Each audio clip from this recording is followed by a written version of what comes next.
الحمد للہ وحدہ والصلاة والسلام علی من لا نبی بعد اما بعد۔ گزشتہ 3 دنوں میں ہم نے حضرت اقدس نبی کریم صلی اللہ علیہ وسلم کے مبارک جسم کے بارے میں کچھ باتیں سنی تھی کہ جیسے اللہ پاک نے ہمارے آقا حضرت محمد الرسول اللہ صلی اللہ علیہ وسلم کو روحانی پاکیزگی نصیب فرمائی تھی، اسی طریقے سے آپ کو جسمانی پاکیزگی بھی نصیب فرمائی تھی۔ اللہ ہم سب کو حضرت اقدس نبی کریم صلی اللہ علیہ وسلم سے سچی محبت نصیب فرمائے۔ حدیث شریف میں بیان کیا کہ ایک مرتبہ حضرت اقدس نبی کریم صلی اللہ علیہ وسلم وضو فرما رہے ہیں۔ صحابہ کرام حضرت اقدس نبی کریم صلی اللہ علیہ وسلم کے وضو کے پانی کو زمین پر گرنے نہیں دیتے، بلکہ اپنے ہاتھوں میں لے کر اپنے چہرے اور اپنے جسم پر مل رہے ہیں۔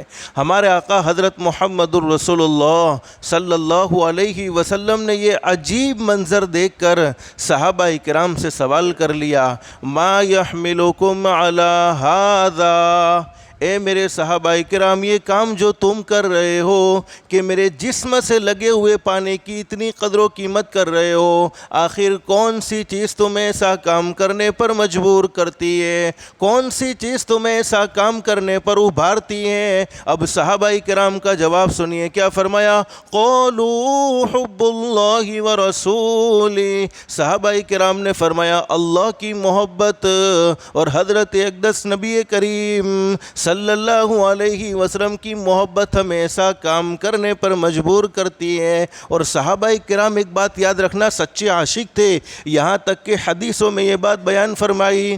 بہت سے صحابہ کرام کا یہ بیان کہ کبھی کبھی ایسا ہوتا تھا ہمارے گھر میں کھانے کو کچھ نہیں ہوتا تھا، کھانے کی وجہ سے ہم تڑپ جاتے تھے، کبھی کبھی کئی دنوں کا فقر و فاقہ ہوتا تھا، لیکن ایک مرتبہ حضرت اقدس نبی کریم صلی اللہ علیہ وسلم کے مبارک چہرے کی طرف دیکھ لیتے تھے، ساری بھوک ختم ہو جاتی تھی، ساری پریشانیاں ختم ہو جاتی تھی۔ ایسے سچے عاشق تھے صحابہ کرام۔ لیکن مجھے آپ کو بتلانا یہ ہے میرے بھائیوں، جس کے دل میں حضرت اقدس نبی کریم صلی اللہ علیہ وسلم کی جتنی زیادہ محبت ہوگی، جس کا ایمان جتنا زیادہ مضبوط ہوگا، اس پر حالات بھی اتنے ہی زیادہ ہوں گے۔ اس لیے کہ حضرت اقدس نبی کریم صلی اللہ علیہ وسلم سے زیادہ اللہ کو جاننے والا کوئی نہیں تھا، اللہ کی اطاعت کرنے والا کوئی نہیں تھا، اللہ کے احکام کے مطابق زندگی گزارنے والا کوئی نہیں تھا۔ اس کے باوجود حضرت اقدس نبی کریم صلی اللہ علیہ وسلم کی صحیح حدیث میں یہ بات موجود ہے، فرمایا نبی کریم صلی اللہ علیہ وسلم نے اس دین کے خاطر، اس ایمان کی محنت کے خاطر جتنا مجھے ستایا گیا، جتنا مجھے پریشان کیا گیا، جتنا مجھے تنگ کیا گیا، اتنا کسی اور کو نہیں ستایا گیا۔ لیکن میں اصل بتلانا یہ چاہتا ہوں، صحابہ کرام بڑے سچے عاشق تھے، صحابہ کرام کے دلوں میں حضرت اقدس کی سچی محبت تھی۔ حضرت ابو ہریرہ رضی اللہ تعالیٰ عنہ فرماتے ہیں، ایک مرتبہ حضرت اقدس نبی کریم صلی اللہ علیہ وسلم کو بھوک نے پریشان کر لیا، اور میرے بھائیو یہ تو اللہ کا احسان ہے، ہم نے اللہ کی اتنی نافرمانیاں کی، اس کے باوجود اللہ نے کبھی بھوکا نہیں رکھا، بلکہ نعمتوں پر نعمت اللہ کھلاتا چلا جاتا ہے۔ ورنہ حضرت اقدس نبی کریم صلی اللہ علیہ وسلم کی زندگی کا عالم یہ تھا، 2 مہینے گزر جاتے تھے لیکن آپ کے گھر میں کبھی چولہا نہیں جلتا تھا۔ حضرت ابو ہریرہ رضی اللہ تعالیٰ عنہ فرماتے ہیں، ایک مرتبہ حضرت اقدس نبی کریم صلی اللہ علیہ وسلم کو بھوک نے اس قدر کمزور کر دیا کہ حضرت اقدس نبی کریم صلی اللہ علیہ وسلم سوئے ہوئے ہیں، آپ میں کھڑے ہونے کی طاقت نہیں ہے۔ ایک صحابی حضرت اقدس نبی کریم صلی اللہ علیہ وسلم کی ملاقات کے لیے تشریف لائے تو حضرت اقدس نبی کریم صلی اللہ علیہ وسلم کی یہ کیفیت کو دیکھ کر صحابی نے سوال کر لیا،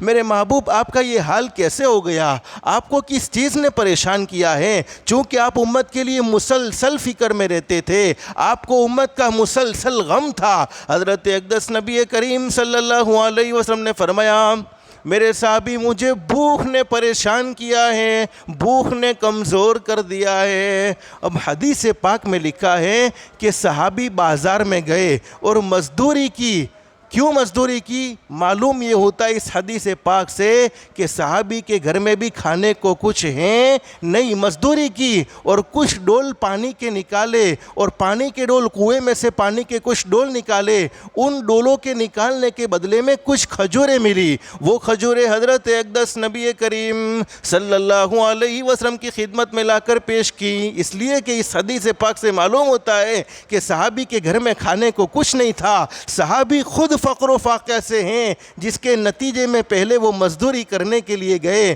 محمد عربی کی یہ حالت، محمد عربی صلی اللہ علیہ وسلم کی یہ کیفیت صحابی سے دیکھی نہ گئی، لیکن حدیث شریف میں موجود ہے جب صحابی نے حضرت اقدس نبی کریم صلی اللہ علیہ وسلم کو کچھ کھجوریں پیش کی اور ہمارے آقا سے فرمایا میرے محبوب یہ غریب کا ہدیہ قبول فرما لے، کچھ کھجوریں آپ کے لیے محنت و مزدوری کر کے لایا ہوں۔ حضرت اقدس نبی کریم صلی اللہ علیہ وسلم نے فرمایا میرے صحابی مجھے معلوم یہ ہوتا ہے کہ یہ کام تم نے میری محبت میں کیا ہے، اور ظاہر ہے حضرت اقدس کی محبت میں ہی تو یہ کام کیا ہے، لیکن ہمارے آقا سے بڑھ کر دنیا میں کوئی سچا انسان نہیں۔ ہمارے نبی نے قسم کھا کر فرمایا میرے صحابی سن لو، اگر مجھ سے محبت کرتے ہو، مجھ سے سچا عشق کرتے ہو، مجھ سے سچا پیار کرتے ہو تو مصیبتوں کے لیے مسلسل تیار ہو جاؤ، اس لیے کہ مجھ سے محبت کرنے والوں کی طرف مصیبتیں اس تیزی سے آتی ہیں جیسے پہاڑ کی چوٹی سے کوئی زمین پر گرتا ہے تو کتنا تیزی سے گرتا ہے۔ تو بعض دفعہ حالات آتے ہیں تو اس کا مطلب یہ نہیں ہوتا کہ اللہ ہم سے ناراض ہو گیا، بلکہ اللہ اور ہمیں ترقیات سے مالا مال کرنا چاہتا ہے، اللہ ہمارے درجات کو اور بلند کرنا چاہتا ہے، اللہ ہمیں کامیابی سے اور سرفراز کرنا چاہتا ہے، لیکن یہ تو مردوں کے دلوں میں محبت رہی۔ ارے عورتوں کا ایمان بھی کیسا عجیب و غریب تھا۔ آج چونکہ رمضان کا مبارک مہینہ ہے، آدھا رمضان گزر چکا ہے، اب آدھا باقی ہے، میں خود اپنا جائزہ لے لوں، آپ خود اپنا جائزہ لے لیں کہ ہم نے آدھا رمضان کیسے گزارا ہے۔ لیکن وہ عورت احد کے میدان میں جا رہی ہے، کسی آنے والے نے کہا بہن کہاں جا رہی ہے؟ تیرے بھائی کا انتقال ہو گیا، تیرا بھائی شہید ہو گیا۔ وہ اللہ کی بندی کہتی انا للہ و انا الیہ راجعون، مجھے معلوم پڑا میرا بھائی شہید ہو گیا، لیکن یہ تو بتاؤ میرے نبی کا کیا حال ہے۔ وہ عورت آگے بڑھتی، کسی آنے والے نے کہا بہن کہاں جا رہی ہے؟ تیرے بیٹے کا انتقال ہو گیا، تیرا بیٹا شہید ہو گیا۔ وہ اللہ کی بندی کہتی انا للہ و انا الیہ راجعون، یہ تو بتاؤ میرے نبی کا کیا حال ہے۔ وہ عورت آگے بڑھتی، کسی آنے والے نے کہا بہن کہاں جا رہی ہے؟ تیرے شوہر کا انتقال ہو گیا، تیرے شوہر شہید ہو گئے۔ فرماتی انا للہ و انا الیہ راجعون، مجھے معلوم پڑا میرے شوہر کا انتقال ہو گیا، لیکن یہ تو بتاؤ میرے نبی کا کیا حال ہے۔ جب دور سے حضرت اقدس نبی کریم صلی اللہ علیہ وسلم کا چہرے مبارک نظر آتا ہے تو وہ عورت دور سے کہتی ہے کل مصیبت بعدک جللو، اے نبی آپ کے چہرے کو دیکھا تو میں سارے غموں کو بھول چکی ہوں۔ یہ محبت تھے، یہ جذبات تھے، لیکن میرے پیارو تبوک کے موقع پر اس عورت سے بڑھ کر کس کا ایمان ہوگا؟ تبوک کے موقع پر ایک عورت ہمارے آقا حضرت محمد الرسول اللہ صلی اللہ علیہ وسلم کے پاس آئی ہیں، اپنے معصوم بچے کو، اپنے دودھ پیتے بچے کو اپنے سینے سے لگا کر آئی ہیں، اور ہمارے نبی سے آ کر کہتی ہے میرے محبوب آپ نے تبوک میں جانے کے لیے لوگوں سے مال مانگا، آپ نے تبوک میں جانے کے لیے اعلان کیا، میرے پاس مال کوئی نہیں ہے، میرے گھر میں شوہر کوئی نہیں ہے کہ میں آپ کی امداد کر سکوں، میرے محبوب یہ معصوم بچے کو آپ کے پاس لے کر آئی ہوں، یہ میرے دودھ پیتے بچے کو قبول فرما لو۔ ہمارے نبی نے فرمایا میری بہن اللہ کی بندی، یہ تیرے دودھ پیتے بچے کو لے جا کر میں کیا کروں گا؟ یہ تو نہ گھوڑے پر بیٹھے گا، نہ اونٹ پر بیٹھے گا، نہ دوڑے گا، نہ چلے گا۔ ارے میرے دوستو وہ صحابیہ، وہ اللہ کی نیک بندی کہتی میرے محبوب اتنا تو میں بھی جانتی ہوں، یہ میرا دودھ پیتا بچہ یہ آپ کے ساتھ کچھ کام نہیں کرے گا، ارے یہ دوڑے گا بھی نہیں، یہ چلے گا بھی نہیں، لیکن میرا دودھ پیتا بچہ ایک کام ضرور کرے گا۔ ہمارے آقا نے پوچھا میری بہن یہ کیا کام کرے گا، یہ کس کام آئے گا؟ اس وقت اس عورت نے کہا میرے محبوب جب کل آپ تبوک میں جائیں گے، جب دشمنوں کی طرف سے آپ کے اوپر تیر آئے تو میرے بچے کو آگے کر دینا، میرا بچہ جائے یہ تو برداشت لیکن آپ کو تیر لگے یہ میں برداشت نہیں کر سکتی۔ میرے پیاروں وہ جذبات تھے ان عورتوں کی محبت کے، اور آج ہمارے جذبات یہ ہیں، نہ ہماری نمازوں کا کوئی ٹھکانہ، ہم نے نبی کو اس قدر ناراض کیا، نمازوں کو چھوڑ کر ناراض کیا، رمضان کے روزے کی کوئی اہمیت نہیں، رمضان کے روزے کے فرض ہونے کا کوئی احساس نہیں، اور اللہ نے مال دیا لیکن زکوٰۃ کا کوئی حساب نہیں۔ یہ خود ہم اپنی زندگی کا جائزہ لے لیں، لیکن حضرت اقدس نبی کریم صلی اللہ علیہ وسلم سے سچی محبت کرنے والی جماعت تو صحابہ کرام کی جماعت تھی۔ اب ہمارے نبی نے سوال کیا، ما یحملکم علی ھذا، کون سی چیز تمہیں ایسا کام کرنے پر مجبور کرتی ہے؟ صحابہ کرام نے جواب دے دیا، قولوا حب اللہ ورسولہ، اللہ کی محبت اور اللہ کے رسول کی محبت ہمیں ایسا کام کرنے پر مجبور کرتی ہے۔ لیکن میں نے آپ کو بتلایا دنیا کا اصول یہ ہے، دنیا کا قاعدہ یہ ہے، جو انسان جس سے محبت کرتا ہے سامنے والے کی بھی یہ خواہش ہوتی ہے کہ سامنے والا بھی جس سے میں محبت کرتا ہوں وہ بھی مجھ سے محبت کرے۔ اب حضرت اقدس نبی کریم صلی اللہ علیہ وسلم نے محبت کا تقاضا سمجھایا۔ اللہ ہم سب کو حضرت اقدس سے سچی محبت نصیب فرمائے، اور محبت کا تقاضا ہی یہی ہے کہ ہمارے آقا نے جن کاموں کو کرنے کا کہا ان کاموں کو کرنے والے بن جائے، اور جن کاموں سے روکا ان کاموں سے روکنے والے بن جائے۔ آخر ایک بات آپ کو بتلاتا ہوں، بڑی زبردست بات ہے، اللہ ہم سب کو عمل کی توفیق نصیب فرمائے۔ حدیث شریف میں موجود ہے کہ ایک مرتبہ ہمارے آقا حضرت محمد الرسول اللہ صلی اللہ علیہ وسلم تشریف فرما ہے، اور ہمارے آقا کی مجلس میں سیدھا سادہ کھانا چل رہا ہے، صحابہ کرام سیدھا سادہ کھانا کھا رہے ہیں۔ ایک صاحب تھے جو الٹے ہاتھ سے کھانا کھا رہے تھے۔ بولو اصل سنت کون سے ہاتھ سے کھانا ہے؟ سیدھے ہاتھ سے کھانا ہے۔ اب حضرت اقدس نبی کریم صلی اللہ علیہ وسلم نے فرمایا، اللہ کے بندے اللہ کی نعمتوں کو کھا رہے ہو سیدھے ہاتھ سے کھاؤ، اس لیے کہ سیدھے ہاتھ سے کھانا یہ میرا طریقہ ہے، سیدھے ہاتھ سے کھانا یہ میری سنت ہے، اور جس نے میری سنت سے محبت کی، من احب سنتی فقد احبنی، اس نے مجھ سے محبت کی، اور جس نے مجھ سے محبت کی وہ جنت میں میرا ساتھی ہوگا۔ اب وہ صاحب جو الٹے ہاتھ سے کھا رہے تھے ان کے دل میں کچھ گھمنڈ تھا، آئی ایم سم تھنگ پنا تھا۔ سوچنے لگے اگر سب کے سامنے نبی کی بات کو مان لوں گا تو میں چھوٹا ہو جاؤں گا، میں ذلیل ہو جاؤں گا۔ میں آپ سے پوچھتا ہوں، نبی کی بات کو ماننے میں عزت تھی یا ذلت تھی؟ ارے اس سے بڑی عزت کیا ہو سکتی ہے کہ جس نے سرکار مدینہ کی بات کو مان لیا ہو صلی اللہ علیہ وسلم۔ ان کے دل میں گھمنڈ تھا، لیکن ایک بات یاد رکھو، گھمنڈ اچھے کپڑے پہننے کا نام گھمنڈ نہیں ہے، اچھی گاڑی میں گھومنے کا نام گھمنڈ نہیں ہے، اچھے گھر میں رہنے کا نام، یہ میں اپنی طرف سے نہیں کہتا، ترمذی شریف میں حدیث موجود ہے، ہمارے آقا تشریف فرما ہے۔ ایک صحابی نے سوال کر لیا، اللہ کے نبی کبھی کبھی ہم اچھا کپڑا پہنتے ہیں، کبھی اچھا جوتا پہنتے ہیں، کبھی اچھی ٹوپی پہنتے ہیں تو دل خوش ہوتا ہے، تو کیا یہ گھمنڈ میں شامل تو نہیں؟ کیا یہ تکبر میں شامل تو نہیں؟ حضرت اقدس نبی کریم صلی اللہ علیہ وسلم نے فرمایا نہیں، اس لیے کہ اللہ جمیل ہیں اور اپنے بندے پر جمال کو پسند فرماتے ہیں۔ پھر حضرت اقدس نبی کریم صلی اللہ علیہ وسلم نے ارشاد فرمایا، گھمنڈی آدمی کی دو نشانیاں ہیں، ایک نشانی تو یہ ہے کہ وہ اپنے آپ کو اچھا سمجھتا ہے، دوسروں کو کمتر سمجھتا ہے، اپنے آپ کو بہتر سمجھتا ہے، دوسرے کو گھٹیا سمجھتا ہے، اور دوسری نشانی یہ کہ وہ حق بات کو ایکسپٹ نہیں کرتا ہے،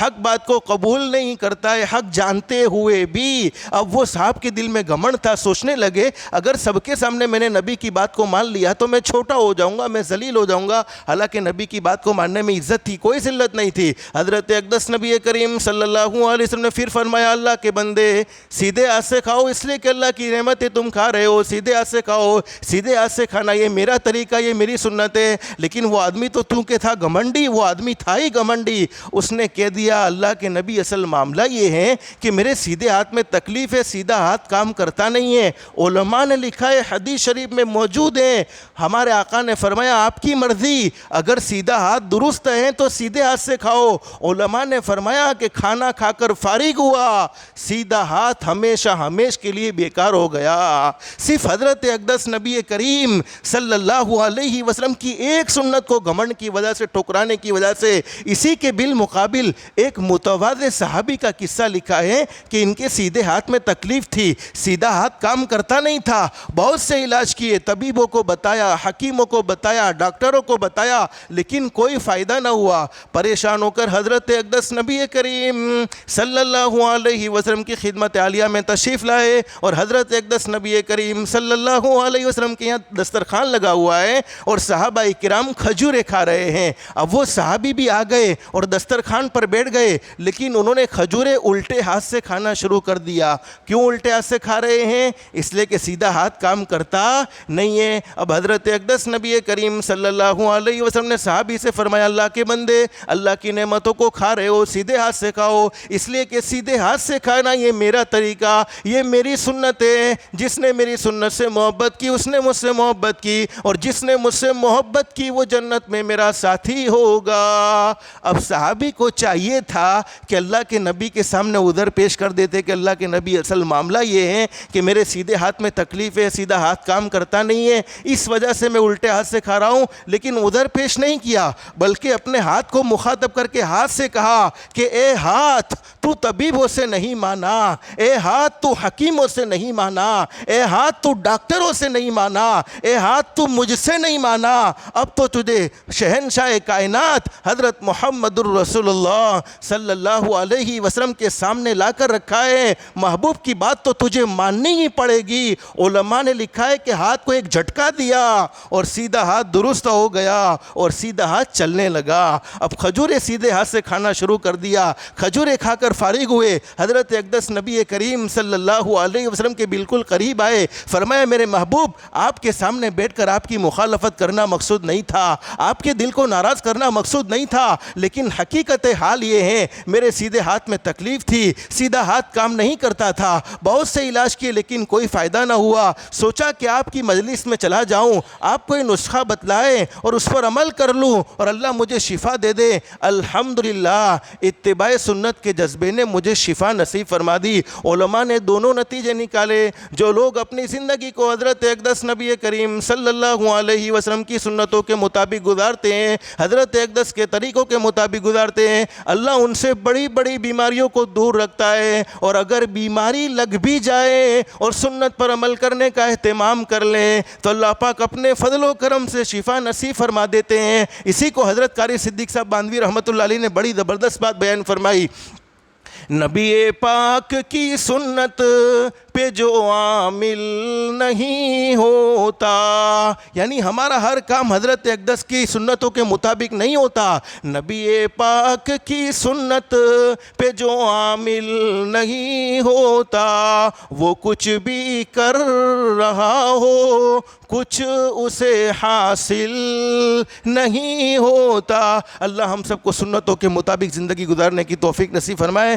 زندگی رہی تو آئندہ انشاءاللہ وہ پیغام ہم شروع کر دیں گے۔ ہمارے آقا نے اس حدیث شریف میں کیا پیغام دیا ہے، اللہ ہم سب کو حضرت اقدس نبی کریم صلی اللہ علیہ وسلم کے فرمان کے مطابق زندگی گزارنے کی توفیق نصیب فرمائے۔ لیکن اس وقت مجھے ایک دعا بتلانی ہے، ہم جانتے ہیں کہ حالات کیسے ہمارے یہاں ہو رہے ہیں، اللہ ہم سب کی حفاظت فرمائے، اللہ عافیت کا معاملہ فرمائے۔ ایک دعا مشکاہ شریف میں حدیث موجود ہے کہ حضرت اقدس نبی کریم صلی اللہ علیہ وسلم یہ دعا اپنی زندگی میں مانگا کرتے تھے، اور علماء نے لکھا ہے کہ آج کل ہر روز نئی نئی ہلاک کرنے والی بیماریاں پیدا ہو رہی ہیں۔ اس دعا کے اہتمام سے اللہ رب العالمین حفاظت فرمائیں گے، اور یہاں تک فرمائے وبائی امراض، جیسے اس وقت کورونا وائرس پھیلا ہوا ہے، وبائی امراض اور وائرس سے بھی اللہ پاک اس دعا کو پڑھنے کی برکت سے حفاظت فرمائیں گے۔ تو صبح شام اس دعا کو 3 مرتبہ پڑھ لیا کرو۔ اللہ کی ذات عالی سے امید ہے، یاد کر لو، کوئی مشکل نہیں ہے، اللہ کی ذات عالی سے امید ہے اللہ ہماری مکمل اچانک کی موت سے حفاظت فرمائیں گے۔ وہ کون سی دعا ہے؟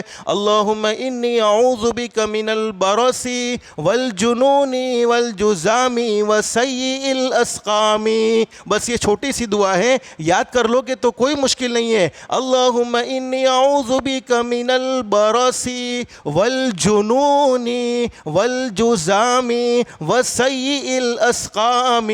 اللہم انی اعوذ بک من البرص والجنون والجذام وسیء الاسقام۔ یہ حدیث شریف میں موجود ہیں کہ ہلاک کرنے والی بیماریاں، تباہ و برباد کرنے والی بیماریوں سے اللہ پاک اس دعا کو پڑھنے سے محفوظ رکھیں گے۔ اللہ ہم سب کی دنیا بھی بہتر سے بہتر بنائے، آخرت بھی بہتر سے بہتر بنائے۔ اللہ ہم سب کو حضرت اقدس نبی کریم صلی اللہ علیہ وسلم کے فرمان کے مطابق اور اللہ کے احکام کے مطابق زندگی گزارنے کی توفیق و سعادت نصیب فرمائے۔ اللہ ہم سب کو کہنے سننے سے زیادہ اخلاص، استخلاص اور استقامت کے ساتھ عمل کی توفیق نصیب فرمائے۔ آمین یا رب العالمین، وآخر دعوانا ان الحمد للہ رب العالمین۔